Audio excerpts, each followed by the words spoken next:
Hello dear students, welcome back to my YouTube channel. तो आज class 11th के hydrocarbons का 15th लेक्चर है। ओके, आज के लेक्चर में एक बहुत ही इंपॉर्टेंट चीज़ पढ़ने वाले हैं हम, that is resonance and stability of benzene. हम दो टॉपिक पढ़ेंगे आज के लेक्चर में, एक तो resonance and stability and the second topic will be aromaticity of aromatic compounds. Aromaticity check करेंगे हम, ठीक है। ओके, स्टार्ट करते हैं। The first topic is resonance and the stability of benzene, ठीक है। आइए यहाँ पर हम बेंजीन के स्ट्रक्चर को थोड़ा एक्सप्लेन करते हैं, उसका स्ट्रक्चर देखेंगे, देखते हैं कि किस तरह का स्ट्रक्चर है बेंजीन के अंदर और कौन से वाले स्ट्रक्चर ज़्यादा स्टेबल होंगे वो हम पढ़ेंगे इसमें, ठीक है। देखिए, पहले ये चीज़ पता नहीं थी कि बेंजीन का जो है बेसिक स्ट्रक्चर क्या है। मैं थोड़ा बहुत आपको इसका बैकग्राउंड बताऊंगा। ये एक्चुअल में सबसे पहले जो स्ट्रक्चर स्टडी किया हुआ था, ये किया था किक्यूलेन ने, अगस्त किक्यूलेन, ठीक है। पढ़ेंगे हम, इसमें आएगा, वो बात भी आएगी। एक्चुअल में क्या हुआ था कि वो सोच रहा था एक स्ट्रक्चर, उसके माइंड में आ रहा था, एक माइंड में आ रहा था कि इलेक्ट्रॉन्स का डिस्ट्रीब्यूशन एक कंपाउंड के अंदर, ऑर्गेनिक कंपाउंड के अंदर क्या होगा, क्योंकि उस टाइम के अंदर जो बाकी हमारे पास नॉन एरोमेटिक कंपाउंड्स हैं, एल्केन्स, एल्कीन्स या एल्काइंस की मैं बात करूं, तो वो डिस्कवर हो चुके थे। तो बट उसको एक पर्टिकुलर अरेंजमेंट माइंड के अंदर आ रहा था, but he could not decide the exact structure of what ever he had in his mind. तो उसने क्या किया, उसने सोचा सोचा, बहुत सोचने के बाद, काफ़ी कोशिश करने के बाद उसके माइंड में एक स्ट्रक्चर सा आ गया। तो उसके बाद जब वैलेंस बॉन्ड थ्योरी आई, तो थ्योरी के बाद इस चीज़ को एक्सप्लेन करना बहुत ही ईजी हो गया था बेंजीन के स्ट्रक्चर को। क्या था कि ये देखा गया था कि जो बेंजीन के अंदर अनसैचुरेशन है, हाईली अनसैचुरेटेड रिंग होती है, आप जानते हैं, तो उसको एक्सप्लेन किया जाता है रेजोनेंस के साथ। कैसे किया जाता है? रेजोनेंस।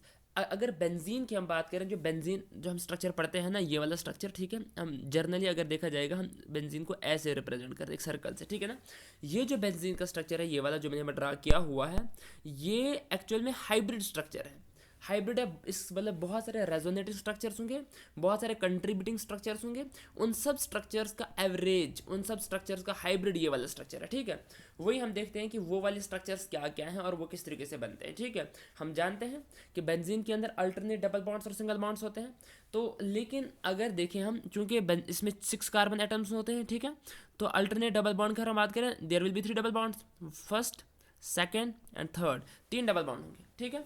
लेकिन इन डबल बॉन्ड का जो अरेंजमेंट होता है, वो एग्जैक्टली और कंपल्सरीली ऐसा नहीं होता कि यहीं पर इस कार्बन और इस कार्बन के बीच में डबल बॉन्ड होगा, इस और इसके बीच में डबल बॉन्ड होगा, या इस और इसके बीच में डबल बॉन्ड होगा। नहीं, ये अरेंजमेंट चेंज भी हो सकता है। ये डबल बॉन्ड जो है, यहाँ के बजाय ये इधर भी आ सकता है, ये यहाँ भी जा सकता है और यहाँ भी जा सकता है।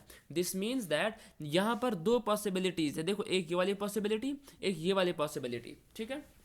मतलब या तो इन दो कार्बन के बीच में, इन कार्बन के बीच में और इन वाले कार्बन के बीच में डबल बॉन्ड की प्रेजेंस होगी, या इन वाले कार्बन के बीच में डबल बॉन्ड की प्रेजेंस होगी, ठीक है।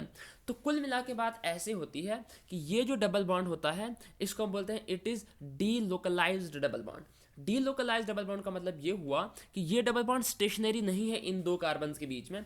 ये डबल बॉन्ड शिफ्ट होगा, यहाँ के लिए भी, इसके बीच में भी आएगा, और यहाँ शिफ्ट होकर इधर भी आ जाएगा, यहाँ से इधर भी आ जाएगा, इधर हैं तो तीन ही double bond, but they can move between any two carbon atoms of benzene ring. Benzene ring के दो कार्बन में किसी भी दो कार्बन के बीच में आ सकते हैं, डीलोकलाइज होते रहते हैं, ठीक है। तो इसीलिए हम इसका जो फाइनल स्ट्रक्चर हम बताते हैं, वो ये बताते हैं, ये रिंग ये रिप्रेजेंट कर रही है कि ये जो डबल बॉन्ड है, मैंने यहाँ पर डायरेक्ट रिंग ड्रा करी है, अदरवाइज इसका स्ट्रक्चर समट ऐसा भी होता है। मैं तो रिंग को मिटाता हूँ आपको समझाने के लिए। ओके, इसका स्ट्रक्चर ऐसा भी दिया जाता है, ऐसे ऐसे ऐसे डॉटेड। ये डॉटेड लाइन ये रिप्रेजेंट करती है कि ये जो double bond delocalised pi electrons हैं, ये मूवमेंट में रहते हैं, मतलब इसके अंदर चलते रहते हैं, ऐसे चलते रहते हैं, मतलब कोई स्टेशनरी नहीं है। ये हमारे पास आता है हाइब्रिड स्ट्रक्चर बेंजीन का। ओके, थोड़ा पढ़ते हैं क्या। ये जो नोट्स आप देख रहे हैं, तो इनका मैंने पीडीएफ में वो लिंक, डिस्क्रिप्शन लिंक में पीडीएफ अटैच करके रखी है, आप वहाँ से इनको डाउनलोड कर सकते हो। ओके, आइए पढ़ते हैं इसको। According to valence bond theory, the oscillating double bonds of benzene are now explained by resonance. Benzene is a hybrid of various resonating structures. The following two structures are contributes given by Kekule. ये जो दो structure मैंने अभी discuss किया, ये किक्यूले नहीं दिए थे, ठीक है। इसको बोले अगस्त किक्यूले, इसका पूरा नाम था, इसने दिए थे ये, ठीक है। The resonance hybrid is represented by drawing a circle और dotted circle inside the ring, जो मैंने अभी आपको बता दिया। देखिए यहाँ पर ये हमारे पास है कंट्रीब्यूटिंग स्ट्रक्चर। देखो यहाँ पर डबल बॉन्ड की प्रेजेंस का है, मान के चलते हैं इसको नंबर 1 देता हूँ, इसको 2 देता हूँ, इसको 3 4 5 एंड 6। सिमिलर वे में 1 2 3 4 5 6, ठीक है। ये हमारे पास कार्बन एटम्स है। अगर आप इस वाले बेंजीन की बात करें, यहाँ पर जो डबल बॉन्ड प्रेजेंट है वो 2 और 3 के बीच में है, 4 और 5 के बीच में, 6 और 1 के बीच में। यहाँ पर 1 और 2 3 4 5 6 के बीच में, ठीक है ना। मतलब यहाँ पर डबल बॉन्ड की प्रेजेंस जो है वो एक जैसी नहीं है, वो डिफरेंट कार्बन के बीच में डबल बॉन्ड प्रेजेंट है इन दोनों रिंग्स के अंदर। जब इन दोनों का हम कंट्रीब्यूटिंग स्ट्रक्चर पढ़ेंगे, एक एवरेज या रेजोनेंस हाइब्रिड देखेंगे, तो हमारे पास जो फाइनल स्ट्रक्चर बनता है वो ये बनता है। मतलब ये रिंग ये रिप्रेजेंट करती है। अगर हम इसको ऐसे भी लिखें, रिंग ना दें, इसको एक मतलब डॉटेड रिंग के फॉर्म में लिखेंगे, इस तरीके का बनेगा ये, इस तरीके का, ठीक है, इस तरीके का। तो ये जो रिंग है ये रिप्रेजेंट कर रही है कि ये जो डबल बॉन्ड हैं ये एक जगह नहीं है, ये डीलोकलाइज होते रहते हैं, ये मूव करते रहते हैं एक कार्बन एटम से दूसरे कार्बन एटम की तरफ। ओके, ठीक है। हाँ, ओके। इस कंसेप्ट को हम और कंफर्म करते हैं, इसके हम देखेंगे कि जो इसकी ऑर्बिटल्स हैं, जो ओवरलैप होते हैं, वो किस तरीके से होती हैं, ठीक है। जरा सुनिएगा कंसेप्ट क्या है इसमें। क्योंकि कार्बन का जो स्ट्रक्चर है वो समवट इस तरीके का है, ठीक है। डबल बॉन्ड यहाँ के लिए और सिंगल बॉन्ड यहाँ के लिए, ठीक ऐसे, और साथ में हाइड्रोजन लगा होगा इसके साथ, सिंगल बॉन्ड है, ठीक है। आप समझ रहे हैं ना। और कुल मिला के बाद ऐसे हो जाती है कि एक प्लेनर स्ट्रक्चर बन जाता है, ठीक है। और ये वाला जो कार्बन है, इसकी जो hybridisation that is sp2 hybridisation. इसका मतलब ये हुआ कि जितने भी कार्बन एटम्स बेंजीन रिंग के अंदर हैं, all carbon atoms are sp2 hybridised carbon atom. Okay, ठीक। अब इसमें क्या होगा, हर एक कार्बन एक डबल बॉन्ड 2 सिंगल बॉन्ड बनाता है। जैसे फॉर एग्जाम्पल अगर मैं carbon carbon carbon carbon carbon carbon carbon, ठीक है, 6 कार्बन एटम्स हैं। इनमें क्या होगा, एक double bond, second double bond, ये डबल बॉन्ड, 3 डबल बॉन्ड है ना। देखो अगर इस कार्बन की मैं बात करूं, इस कार्बन ने यहाँ के लिए डबल बॉन्ड बनाया है, ठीक, ये डबल बॉन्ड कार्बन बनाया है और ये वाला सिंगल बॉन्ड है, ठीक। इस कार्बन की बात करता हूँ, इस वाले की, इसने यहाँ डबल बॉन्ड, यहाँ सिंगल बॉन्ड। इस वाले कार्बन है इधर डबल इधर सिंगल, इसने इधर डबल इधर सिंगल। इसी तरीके से सारों को आप देखिए, हर एक कार्बन है एक डबल बॉन्ड और एक सिंगल बॉन्ड बनाया हुआ है, और एक सिंगल बॉन्ड जो होगा वो हाइड्रोजन के साथ भी होगा, ठीक है, वो अंडरस्टूड है। ओके, अब सुनिएगा क्या होगा यहाँ पर। ये जो कार्बन है ये sp2 हाइब्रिडाइज्ड है, और इसमें जो 2 sp2 हाइब्रिड ऑर्बिटल्स है, 2 sp2 हाइब्रिड ऑर्बिटल्स, वो ओवरलैप करती हैं, हेड टू हेड ओवरलैप, ठीक है ना, बनाती है 2 सिग्मा बॉन्ड। जैसे ये कार्बन है, ठीक है, एक डबल बॉन्ड यहाँ के लिए और एक सिंगल बॉन्ड यहाँ के लिए। एक को रिप्रेजेंट करके मैं आपको बता देता हूँ, जैसे इसमें होगा बाकी में भी ऐसा ही होगा। इसके जो 2 sp हाइब्रिड ऑर्बिटल होंगे, एक ये वाली और एक ये वाली, हुए ना 2 हाइब्रिड ऑर्बिटल, और इधर से भी इस कार्बन की ये वाली ऑर्बिटल और यहाँ से इस वाले कार्बन की ये वाली ऑर्बिटल, ये बनाएंगे सिग्मा बॉन्ड। इसमें होती है हेड टू हेड ओवरलैप, बन गया सिग्मा बॉन्ड। मतलब हर कार्बन ने अपनी 2 ऑर्बिटल्स, कौन सी sp2 हाइब्रिड ऑर्बिटल्स को दिया और क्या बनाया, एक सिग्मा बॉन्ड प्रिपेयर किया, बनाया किसके साथ, अपने एडजेसेंट कार्बन एटम के साथ बनाया, है ना। मतलब हर कार्बन एटम ने एक मतलब अपने एडजेसेंट कार्बन एटम के साथ सिग्मा बॉन्ड बनाया, एक यहाँ के लिए एंड दूसरा जो है वो इस साइड के लिए। मतलब हर कार्बन ने 2 सिग्मा बॉन्ड बनाए कार्बन एटम के साथ, हुआ ये। ओके, अब जो बाकी वाले हमारे पास sp2 हाइब्रिड ऑर्बिटल, देखो sp2 हाइब्रिड ऑर्बिटल्स कितनी है हमारे पास, देखो s1 और p2 सारी 3 हाइब्रिड ऑर्बिटल्स हैं। कितनी है, देयर आर 3 हाइब्रिड ऑर्बिटल्स। थोड़ा समझना कंसेप्ट को, यहाँ पर थोड़ा कंसेप्ट डीप है, कंसंट्रेट करना, आपको समझ आ जाएगा। देयर आर 3 हाइब्रिड ऑर्बिटल्स, कौन कौन सी, एक s और 2p, है ना, बन गई 3 सारी। 3 में से 2 हाइब्रिड ऑर्बिटल्स ने हेड टू हेड ओवरलैप करके सिग्मा बॉन्ड बना लिए। ओके, मतलब कार्बन ने कार्बन की sp2 हाइब्रिड ऑर्बिटल्स के साथ ओवरलैप करके, हेड टू हेड ओवरलैप करके एक सिग्मा बॉन्ड बना लिया। अब हमारे पास कितनी हाइब्रिड ऑर्बिटल बचती हैं, देखो सारी 3 थी, 2 ने हेड टू हेड ओवरलैप किया, अब कितनी बची, 1 बची। वो जो एक वाली हाइब्रिड ऑर्बिटल है उसने हाइड्रोजन की s ऑर्बिटल के साथ हेड टू हेड ओवरलैप किया। ऑफ कोर्स जो हाइड्रोजन की s ऑर्बिटल है, s तो हमेशा ही हेड टू हेड ओवरलैप ही करेगी, इसलिए कार्बन की इस हाइब्रिड p ऑर्बिटल ने हाइड्रोजन की s ऑर्बिटल के साथ हेड टू हेड ओवरलैप करके एक सिग्मा बॉन्ड फिर से बना दिया। कुल मिला के बात यहाँ पहुँचती है कि कार्बन 3 सिग्मा बॉन्ड बनाए, एक इस वाले कहाँ पर देखिए, एक इस कार्बन के साथ, दूसरा इस कार्बन के साथ और एक हाइड्रोजन के साथ, बन गए 3 सिग्मा बॉन्ड। ओके, अब क्या होता है, अब जो एक p अनहाइब्रिड ऑर्बिटल रहती है, देखिए अगर कार्बन की हम बात करें, ये होता है s वाले ऑर्बिटल और ये होती है 3 p ऑर्बिटल्स, ठीक है ना। इसमें हमारे पास हाइब्रिडाइजेशन में 3 ही पार्टिसिपेट करेंगी, एक ये वाली s और 2 ये p वाली, यहाँ तक ये हमारे sp2। लेकिन जो ये वाली ऑर्बिटल है ये रहती है अनहाइब्रिडाइज्ड। ये जो अनहाइब्रिड ऑर्बिटल है ये क्या करती है, ये इस तरीके, यहाँ पर दिखाता हूँ, ये इस तरीके से साइड वाइज या लेटरल ओवरलैप करके एक पाई बॉन्ड बना लेती है। तो बन जाता है फिर हर एक कार्बन एटम एक एक पाई बॉन्ड बनाएगा। कुल मिला के 6 इलेक्ट्रॉन पार्टिसिपेट करेंगे और 3 पाई बॉन्ड बनेंगे, ठीक है। ये हमारे पास था कंसेप्ट। ओके, देखिए थोड़ा बहुत पढ़ते हैं यहाँ पर, फिर आपको समझ आ जाएगा। The structure of benzene can be more cleared by concept of orbital overlapping of the benzene, ठीक है। All 6 carbon atoms in the benzene are sp2 hybridized। मे भी आपको समझ आया होगा किस तरीके से sp2 हाइब्रिडाइज कार्बन होते हैं और किस तरीके से पार्टिसिपेट करते हैं वो सिग्मा बॉन्ड और पाई बॉन्ड के फॉर्मेशन के लिए। Okay, and the sp2 hybrid orbital, देखो 2 sp2 hybrid orbital of 2 adjacent carbon atom overlap to form carbon carbon sigma bond, बता दिया मैंने अभी आपको। And the remaining sp2 hybrid orbitals overlap with the s orbital of hydrogen के s orbital के साथ overlap करके 6 CH सिग्मा बॉन्ड बनाते हैं। ओके, अब हमारे पास बचती है एक अनहाइब्रिड ऑर्बिटल, ठीक है ना। Each carbon atom is left with one unhybrid p orbital which are perpendicular to the plane of ring. Now the unhybrid orbitals are close to each other and thus they overlap laterally to form pi bonds. Clear, अभी मैंने आपको बता दिया किस तरीके से pi bond की formation होती है। अब ये जो पाई बॉन्ड होंगे इनकी जो प्रोबेबिलिटी होगी वो टू टाइप, मतलब 2 पोजीशंस पर ये पॉसिबल हो सकते हैं, या तो C1 C2 के बीच में, C3 C4 के बीच में, C5 C6 के बीच में, और it may be in between C2 C3 C4 C5 और C6 C1, ठीक है। इनमें इनके बीच में हो सकता है। थोड़ा देखो यहाँ स्ट्रक्चर मैंने ड्रा किया हुआ, आपको मे भी समझ मत आ जाएगा। देखिए ये जो हमारे पास है ये वाला रिप्रेजेंट किया C1 C2 से, मतलब 6 कार्बन, ठीक है। ये एक सिग्मा बॉन्ड इस कार्बन का, दूसरा सिग्मा बॉन्ड ये वाला, और तीसरा मैंने ड्रा नहीं किया, वो यहाँ के लिए आएगा, that is with hydrogen atom, ठीक है। इस तरीके से वो अंडरस्टूड है, वो आप खुद देख सकते हैं, ठीक है ना। ये हमारे पास हाइड्रोजन के साथ आएगा तीसरा सिग्मा बॉन्ड, ठीक है। अब यहाँ पर क्या बचता है, एक अनहाइब्रिड ऑर्बिटल बचते हैं हर कार्बन के साथ। ये देखो यहाँ पर अनहाइब्रिड ऑर्बिटल, ये जो मैंने ऊपर के लिए ड्रा किया यहाँ पर, ठीक है ना। अब ये अनहाइब्रिड ऑर्बिटल क्या करेंगे, ओवरलैप करके, देखो यहाँ पर दिस वन, ये देखिए यहाँ पर ऐसे ऐसे एक पाई बॉन्ड, ऐसे ऐसे दूसरा पाई बॉन्ड, ऐसे ऐसे तीसरा पाई बॉन्ड, और इस केस में मैंने आपको इसका अपोजिट वाला केस दिखाया है। मीन्स यहाँ पर पाई बॉन्ड की फॉर्मेशन इस तरीके से होती है। क्लियर, ये हमारे पास था। ओके, अब थोड़ा बहुत और इसको जरा एक्सप्लेन हम करते हैं। देखिए ये जो 6 पाई इलेक्ट्रॉन्स हैं, ये जो पाई बॉन्ड्स हैं, मैंने आपको स्टार्टिंग में ही ये बात डिस्कस करी हुई थी कि ये जो पाई इलेक्ट्रॉन्स हैं ये स्टेशनरी नहीं होते हैं कि अगर फॉर एग्जांपल C1 और C2 के बीच में है तो इधर ही रहेगा डबल बॉन्ड, नहीं, ये डीलोकलाइज इसके बीच में भी आ सकता है और जा सकता है, मतलब ये मूवमेंट में हमेशा रहता है। इसको हम बोलते हैं डीलोकलाइज्ड पाई इलेक्ट्रॉन्स, ठीक है। ये जो देखा गया है कि ये जो डीलोकलाइज्ड पाई इलेक्ट्रॉन्स होते हैं इन पर जो कार्बन एटम के न्यूक्लियस का इंपैक्ट रहता है वो ज्यादा रहता है एज कम्पेयर टू अगर स्टेबल रहें, एक ही जगह रहें।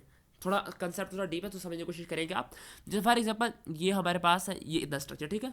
यहाँ पर है कार्बन एटम के बीच में डबल बॉन्ड, अगर ये डबल बॉन्ड इधर स्टेशनरी ही रहेगा उस वक्त ये जो कार्बन का न्यूक्लियस है ये इस डबल बॉन्ड पर, इस पाई इलेक्ट्रॉन्स पर उतना ज़्यादा अट्रैक्शन शो नहीं करेगा। बट अगर यही डबल बॉन्ड मूवमेंट शो करेगा, यहाँ जाएगा, यहाँ से इधर आ जाएगा, इन दैट केस ये जो कार्बन एटम का न्यूक्लियस है ये देखा गया है कि ये इस पर बहुत ज़्यादा अट्रैक्शन शो करता है। जब अट्रैक्शन ज़्यादा शो करता है ऑफकोर्स जो इसकी स्टेबिलिटी होती है वो स्टेबिलिटी भी माइनर से इंक्रीज हो जाएगी as compare to if the electron are present stationary between 2 any carbon atoms, है ना। मतलब अगर 2 कार्बन एटम के बीच स्टेशनरी रहते हैं, इन दैट केस अगर उसकी स्टेबिलिटी उस वक्त चेक करें वो कम होगी एज कम्पेयर टू कि अगर ये डबल बॉन्ड मूवमेंट शो करेगा। क्लियर, होप आपको समझ में आया होगा ये चीज। तो इसलिए ये जो डीलोकलाइजेशन है ये ओवरऑल बेंजीन रिंग की स्टेबिलिटी को इंक्रीज करते हैं। ओके, आइए देखते हैं next. Thus all the 6 pi electrons are delocalized and can move freely about the 6 carbon nuclei instead of any 2, ठीक है, मतलब 2 के बजाय हर एक के बीच में ये जा सकते हैं। The delocalized pi electron cloud, ठीक है ना, in benzene is more attracted by carbon nuclei as compare to the localised pi electrons, ठीक है ना। जो लोकलाइज्ड पाई इलेक्ट्रॉन का मतलब ये हुआ कि सिर्फ 2 कार्बन एटम के बीच में ही प्रेजेंट रहेगा हमेशा, इन दैट केस वो कम स्टेबल होगा। अगर ये लोकलाइजेशन होती है मतलब घूमता रहता है, इन दैट केस वो ज़्यादा स्टेबल हो जाता है। To make it more stable than expected in cyclohexatriene. अगर साइक्लोहेक्साट्राईन की हम बात करें, वहाँ पर जो डबल बॉन्ड होता है वो स्टेशनरी रहता है, मतलब इन दैट केस वो ज़्यादा स्टेबल नहीं होगा, लेकिन जब वो डिलोकलाइजेशन शो करता है इन दैट केस वो ज़्यादा स्टेबल हो जाता है। ओके, अब देखो थोड़ा बॉन्ड लेंथ वगैरह की स्ट्रेंथ की हम बात करते हैं। ये देखा गया है, एक्सरे डिफ्रैक्शन के साथ ऑब्जर्व किया गया है कि जो कार्बन एटम के बीच का डिस्टेंस जो बॉन्ड लेंथ होती है वो हर एक कार्बन एटम बराबर ही होते हैं, मतलब कोई डिफरेंस नहीं रहता है, हर एक बॉन्ड लेंथ बराबर सेम होती है। और ये भी देखा गया है वो एक एवरेज बॉन्ड लेंथ है। देखिए ऐसा देखा गया है कि जो कार्बन बेंजीन के कार्बन के बीच की लेंथ है दैट इज़ 139 पिकोमीटर, ठीक है। और अगर मान के चलते हैं, यहाँ पर तो alternate double and single bond है, अगर हम सिंगल बॉन्ड की लेंथ देंगे, सिंगल बॉन्ड की लेंथ जो होती है ना वो होती है 154 पिकोमीटर, ठीक है। और अगर डबल बॉन्ड की हम जानते हैं, डबल बॉन्ड ज़्यादा स्ट्रांग होते हैं तो वहाँ पर क्या होता है, कार्बन एटम ज़्यादा नज़दीक आ जाते हैं, तो वो उस वक्त 133 पिकोमीटर दिखी गई है लेंथ, ठीक है। मतलब सिंगल बॉन्ड के केस में 154, डबल बॉन्ड के केस में 133, लेकिन बेंजीन रिंग में ना ही 154 है ना ही 133 है, इनका एवरेज है दैट इज़ 139। क्लियर, ये देखा गया है बेंजीन रिंग के अंदर। देखिए, it has been observe that by X-ray diffraction that all the carbon bond lengths are same, that is 139 picometre, which is the intermediate of single bond, which is the intermediate of single bond and double bond, जो मैंने अभी आपको बता दिया, ठीक है। 133 और 154 का इंटरमीडिएट। क्लियर, होप आपको ये कंसेप्ट समझ में आया होगा कि किस तरीके से रेजोनेंस और किस तरीके से स्टेबिलिटी बेंजीन रिंग की इंक्रीज या डिक्रीज होती है by the delocalisation of pi electron inside the benzene ring. Okay, hope आपको समझ आया होगा। अगर आपको कुछ कंफ्यूजन होगी, अगर आपको कुछ क्वेश्चन माइंड में होगा, आप कमेंट सेक्शन में हमें क्वेश्चन पूछ सकते हैं। Okay, next concept is aromaticity.